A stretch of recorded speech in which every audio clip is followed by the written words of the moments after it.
حضرت عائشہ صدیقہ رضی اللہ تعالیٰ عنہ فرماتی ہیں میرے پاس ایک عورت آئی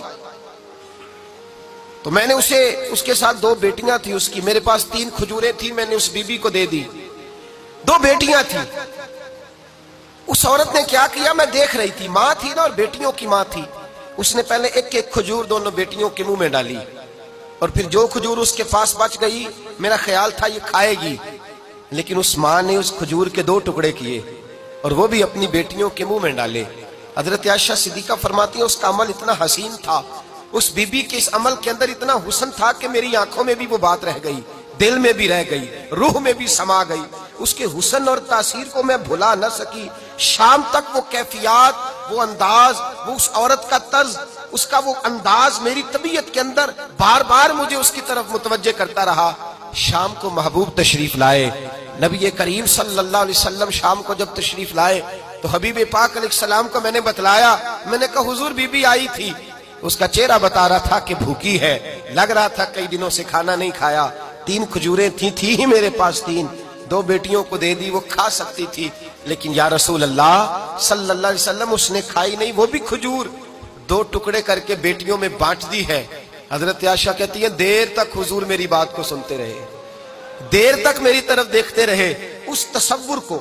بیٹی کے پیار کے اس ذائقے دیر تک محبوب محسوس کرتے رہے، اور پھر فرمایا عائشہ جو دنیا میں بیٹیوں کی وجہ سے آزمایا جائے گا،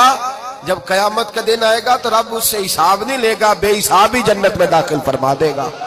اللہ پھر اس سے حساب نہیں لے گا جو بیٹی کے سبب سے آزمایا جائے۔ یعنی حضور نے باپ کو کہا کہ بیٹی کو مصیبت نہ سمجھنا، اگر کبھی اس کے میکے سے جھگڑے کا پیغام بھی آ جائے،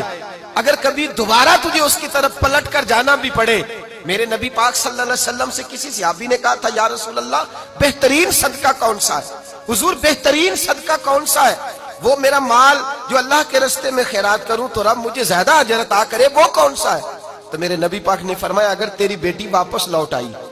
طلاق کی وجہ سے یا بیوہ ہو کر واپس آ گئی، اور تجھے اس لوٹنے والی بیٹی پر کچھ خرچ کرنا پڑا، تو تیرے رسول کا وعدہ یہ ہے کہ اللہ تجھے اس روپے پر سب سے زیادہ اجر عطا فرمائے گا، اس پیسے پر اللہ تجھے سب سے زیادہ۔ انہیں بوجھ نہ جاننا، ان کی آزمائشوں پہ پریشان نہ ہونا۔ گھر کبھی بیٹی کا پیغام آ جائے